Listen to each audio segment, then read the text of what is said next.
Assalamu alaikum, welcome to another new video tutorial. Today we create dark mode and light mode switching system using HTML, CSS and JavaScript. This is a beginner friendly tutorial. Let's go to our coding. This is our boilerplate template: index.html, style.css and script.js file is JavaScript file.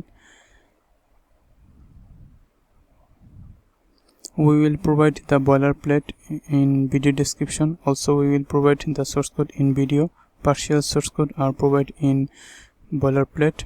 If you need to complete the full project, you need to watch the video till the last. We are using Visual Studio Code as a code editor. If you want to run this project on live server, you may click go live to run live server. Let's start our coding.